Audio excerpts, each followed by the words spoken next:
बौद्ध धर्म। भारतीय धर्मों के इतिहास में बौद्ध धर्म का इतिहास अद्वितीय है। इस धर्म का अभ्युदय 6वीं शताब्दी ईसा पूर्व में महात्मा बुद्ध द्वारा हुआ था।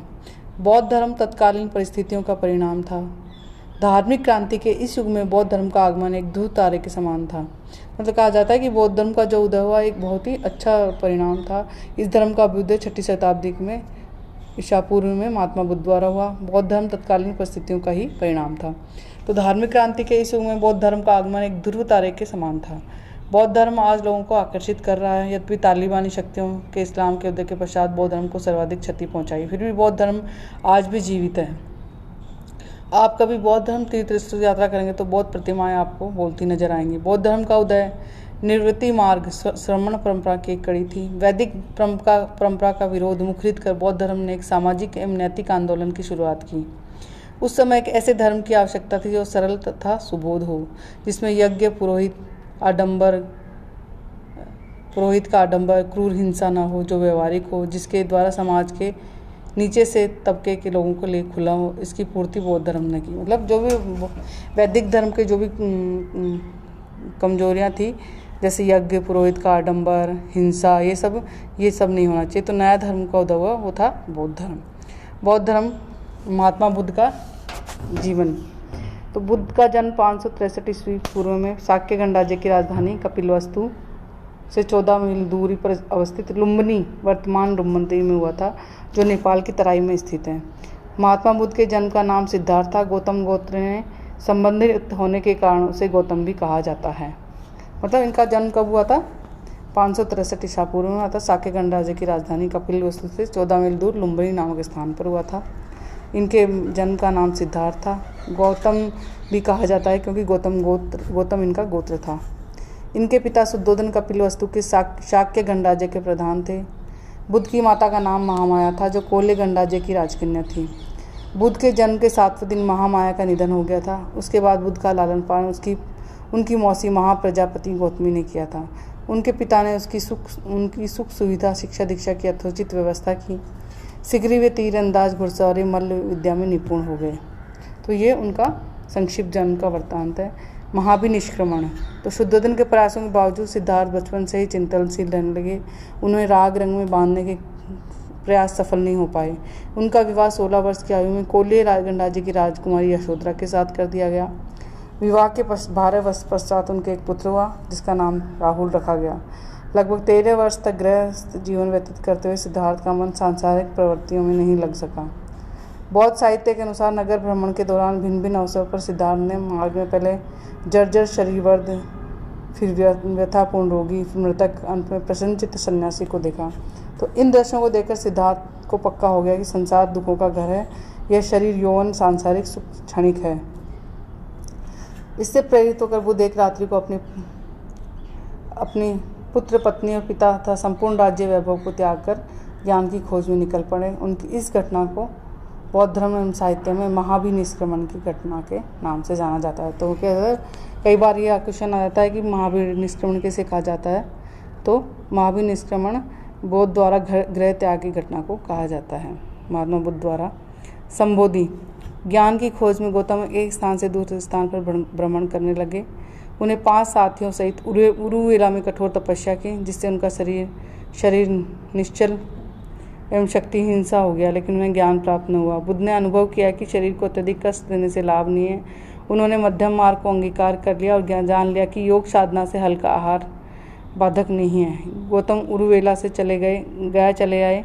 वहीं वटवृक्ष के नीचे ध्यानमग्न हो गए। 7 दिन तक अखंड समाधि में रहने के बाद 8वें दिन वैशाखी पूर्णिमा को उन्हें संबोधि आंतरिक ज्ञान प्राप्त हुआ। अब वे बुद्ध, जिसे ज्ञान प्राप्त हो, के नाम से विख्यात हुए। अब वे तथागत, जिन सत्य को जान लिया हो, के नाम से जाने गए। जिस वृक्ष के नीचे उन्हें बोध प्राप्त हुआ, उनका बोधि वृक्ष पड़ा। वह स्थान अब बोध गया के नाम से प्रसिद्ध हुआ। धर्मचक्र प्रवर्तन। तो बुद्ध ने ज्ञान प्राप्ति के पश्चात पीड़ित मानवता के उद्धार के लिए सबको ज्ञान का उपदेश देने का निश्चय किया। वे गया से सारनाथ पहुंचे। वहां से उन्होंने सर्वप्रथम धर्म का उपदेश दिया। बौद्ध साहित्य में प्रथम धर्म उपदेश की घटना धर्मचक्र प्रवर्तन का कहलाती है। मतलब सबसे पहला उन्होंने जो उपदेश दिया उसे धर्मचक्र प्रवर्तन के नाम से जाना जाता है। और सारनाथ में उन्होंने सबसे पहला उपदेश दिया। बुद्ध जीवन पर्यंत मगध, काशी, कौशल, वज्जी, मल, वत्स, शाक्य, कोल्य, मौर्य, अंग आदि जनपदों में घूमते रहे, अपनी शिक्षा का प्रचार करते रहे। इस दौरान अपनी जन्मभूमि कपिलवस्तु भी गए। उन्होंने वहाँ सर्वाधिक समय कौशल जनपद में बिताया। वैशाली में प्रवास के दौरान बुद्ध ने पहली बार स्त्रियों के संघ में प्रवेश की अनुमति दी। भिक्षुणी संघ में प्रवेश प्रथम पाने वाली महिला महाप्रजापति गौतमी, जो बुद्ध की मौसी थी, जिसने उसका लालन पालन किया था। महापरिनिर्वाण। अपने जीवन के अंतिम दिनों में बुद्ध भ्रमण करते हुए मल जनपद की राजधानी पावा पहुँचे।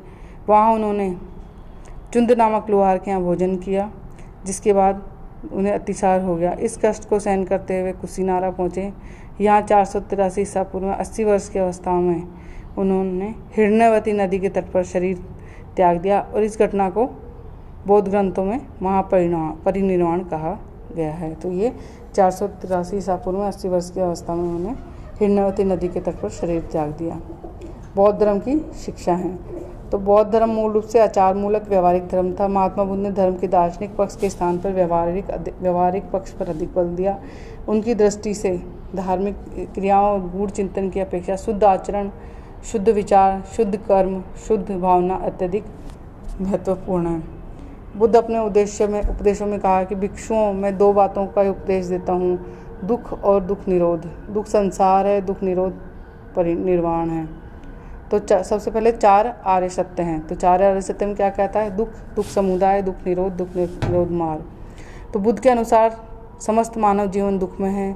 चारों ओर दुख ही दुख है। स्वयं महात्मा बुद्ध के शब्दों में जन्म भी दुख है, वृद्धावस्था भी दुख है, मृत्यु भी दुख है, अप्रिय मिलन भी दुख है, प्रिय वियोग भी दुख है, इच्छित वस्तु की अप्राप्ति भी दुख है, मृत्यु भी दुख है। दुख का अंत नहीं है, क्योंकि मृत्यु के बाद पुनर्जन्म है। इस प्रकार भव चक्र चलता रहता है। मनुष्य निरंतर दुख भोगता रहता है। तो मतलब महात्मा बुद्ध के अनुसार समस्त संसार में दुख है। जन्म भी दुख है, बुढ़ापा भी दुख है, मृत्यु भी दुख है, मिलना बिछुड़ना भी दुख है, वियोग भी दुख है, इच्छित प्राप्ति न होना भी दुख है। दूसरा है दुख समुदाय। तो द्वितीय आर्य सत्य दुख समुदाय। तो दुख अकारण नहीं, जब दुख से कोई न कोई कारण अवश्य होना चाहिए। तो दुख का कोई न कोई कारण अवश्य होता है। बुद्ध के प्रतीत्य समुपपाद के नियम के अनुसार सृष्टि का चक्र कार्य कारण श्रृंखला में बता है। इसका अर्थ है कारण होने पर ही कार्य होता है। यह नियम अटल है, इसलिए दुख का भी कारण है। तो उसने कहा कि दुख का कोई कारण होता है, तो दुख के कारण होता है कार्य प्रतीत्य समुत्पाद का नियम दिया, जिसके कारण सृष्टि का चक्र कार्य कारण श्रृंखला में बधा है। दुख का मूल कारण अविद्या है, जिसका अर्थ है अपने वास्तविक स्वरूप के बारे में मिथ्या धारणा। अविद्या से तृष्णा उत्पन्न होती है, जो मनुष्य को अंततः दुखों के सागर में डुबो देती है। दुख निरोध। तृतीय आर्य सत्य है, जहाँ दुख का कारण है वहाँ उससे छुटकारा भी है। दुख को दूर करने का उपाय उसके कारण को दूर करना है। दुख का कारण तो तृष्णा है, जो जड़ से उखाड़ फेंक देने से दुख का निरोध हो सकता है। मतलब दुख का कारण तृष्णा, इच्छा है, तो उसको जड़ से उखाड़ फेंक देना ही दुख का निरोध हो सकता है। अविद्या तृष्णा की समाप्ति से ही दुख का अंत का उपाय है। चौथा आर्य सत्य है। चतुर्थ आर्य सत्य है, यदि दुख है, दुख का कारण है, तो दुख का निदान भी संभव है। तो फिर इस तो कोई तरीका अथवा मार्ग भी होना चाहिए। तो महात्मा बुद्ध ने इस मार्ग को दुख निरोध गामिनी प्रतिपदा या दुख निरोध कहा है, और इसे अष्टांगिक मार्ग भी कहा गया है। तो उसने कहा कि अगर दुख है, यदि दुख है, दुख का कारण भी है और दुख का निदान भी संभव है, तो इसके तरीका भी होना चाहिए। तो इसके लिए दुख निरोध गामिनी दुख निरोध का मार्ग बताया गया, जिसे अष्टांगिक मार्ग कहा गया है। तो सम्यक दृष्टि, सत्य दृष्टि, सत्य असत्य को पहचानने का ज्ञान, सम्यक संकल्प, इच्छा व हिंसा रहित संकल्प, सम्यक वाणी, सत्य एवं मृत्युवाणी, सम्यक क्रमांत, सभी कर्मों में पवित्रता रखना, हिंसा, चोरी, विचार रहित कर्म से प्रेरित एक बुद्ध एक रात्रि को, मतलब सबसे पहले है सम्यक दृष्टि, सत्य, दूसरा सम्यक संकल्प, सम्यक वाणी, सम्यक क्रमांत, सम्यक आजीव, सम्यक व्यायाम, सम्यक स्मृति, सम्यक समाधि। तो जीवन यापन का सदाचार पूर्ण उचित मार्ग सम्यक आजीव है। विवेकपूर्ण प्रयत्न, अशुभ कर्मों का त्याग, शुभ कर्मों के प्रयत्नशील, मतलब व्यायाम मतलब अच्छे कर्म, सम्यक व्यायाम का मतलब शुभ कर्म करना, और सम्यक आजीव मतलब अच्छी जीवन, सदाचारपूर्ण जीवन जीना। सम्यक स्मृति, उत्तम शिक्षा का स्मरण करना, सदा जागरूक बने रहना। सम्यक समाधि, चित्त की एकाग्रता, 4 असत्यों को निरंतर ध्यान में रखना, मतलब चित्त का एकाग्रता, कंसंट्रेशन। तो प्रतीत्य समुपाद का नियम क्या है? प्रतीत्य समुपाद का शाब्दिक अर्थ है किसी वस्तु के प्राप्त होने पर दूसरी की उत्पत्ति अथवा एक कारण के आधार पर कार्य की उत्पत्ति, ऐसा होने पर वैसा उत्पन्न होता है। प्रतीत समुद्रवाद के 3 सूत्र बताए गए हैं। इसके होने से यह होता है, इसके न होने से यह नहीं होता, इसके निरोध होने पर निरोध हो जाता है। इस नियम के अनुसार संसार के सारे पदार्थ अवस्थाएं किन्हीं कारणों पर निर्भर, मतलब किसी न किसी प्रतीत इसके होने से ऐसा होता है, इसका मतलब कार्य कारण का संबंध बताया गया है। तो इसमें संसार के सारे पदार्थ हैं उनके किन्हीं कारणों पर निर्भर है। प्रत्येक वस्तु या घटना का कोई न कोई कारण अवश्य होता है। किसी कारण के बिना किसी घटना या कर्म का जन्म नहीं होता। इसी प्रकार कर्म या घटना को उत्पन्न किए बिना कारण भी नहीं रह सकता। सदाचारी जीवन, तो महात्मा बुद्ध ने नैतिक मूल्यों पर अत्यधिक बल दिया है। महात्मा बुद्ध ने सदाचार के नियम बताए हैं। अहिंसा, सत्य, असत्य, असत्य मतलब चोरी न करना, अपरिग्रह, संपत्ति का त्याग, ब्रह्मचर्य, नृत्य, गान, मादक वस्तुओं का त्याग, सुगंधित वस्तुओं का परित्याग, असमय भोजन नहीं करना, कोमल बिस्तर का त्याग, धन का त्याग। तो ये नैतिक मूल्य बताए। और साथ ही बुद्ध कर्म एवं पुनर्जन्म के सिद्धांत में विश्वास करते हैं। उनका मानना था कि कर्म के आधार पर मनुष्य का वर्तमान एवं भावी जीवन बनता है। अहिंसा, बुद्ध ने मैत्री और करुणा पर सबसे अधिक जोर उन्होंने बुद्धत्व प्राप्त करने के पश्चात अहिंसा परमो धर्मों के सिद्धांत का प्रचार प्रसार किया है। निर्वाण, बुद्ध ने जीवन का अंतिम उद्देश्य निर्वाण या मोक्ष प्राप्ति बताया। निर्वाण का अर्थ है जन्म मरण के बंधन से मुक्ति। तृष्णा और वासनाओं के समाप्त हो जाने पर मनुष्य अहंकार नष्ट हो जाता है। अहंकार नष्ट होने पर जीव मरण के बंधन से मुक्ति प्राप्त करता है। इसी अवस्था को निर्वाण कहते हैं। क्षणिकवाद, बौद्ध दर्शन जगत की किसी वस्तु या विचार की नित्यता में विश्वास नहीं करता। उसके अनुसार जगत की प्रत्येक वस्तु अनित्य क्षणिक है। आत्मा और जगत के प्रति क्षण बदलते रहते हैं। परिवर्तन जीवन का जगत का वास्तविक नियम है। तो ये क्षणिकवाद तक इनके ये हैं। फिर है अनात्मवाद, तो बौद्ध दर्शन अनात्मवादी हैं। अनात्मवाद का सिद्धांत क्षणिकवाद के सिद्धांत का ही परिणाम है। बौद्ध मत स्थायी आत्मा की सत्ता को नहीं मानता। आत्मा शरीर के समय नाशवान है, शरीर के समान नाशवान है। अहिंसा में भी वे विकार, आत्मा में भी वो विकार हैं जो शरीर में, आत्मा भी शरीर के साथ बदलती रहती है। मतलब अनात्मवादी थे कौन? बौद्ध धर्म दर्शन अनात्मवाद का सिद्धांत क्षणिकवाद के सिद्धांत का ही परिणाम है। बौद्ध मत स्थायी आत्मा की सत्ता को नहीं मानता। आत्मा शरीर के ही समान नाशवान है। आत्मा में वे सभी विकार हैं जो शरीर में, आत्मा भी शरीर के साथ ही बदलती है। वेदों में अविश्वास और जाति प्रथा के विरोधी, तो महात्मा बुद्ध वैदिक रीति रिवाजों कर्मकांडों के विरोधी थे। महात्मा बुद्ध का मानना कि निर्माण प्राप्ति के लिए यज्ञ बलि की आवश्यकता नहीं है। महात्मा बुद्ध जाति प्रथा के भी विरोधी थे। तो ये महात्मा बुद्ध के शिक्षा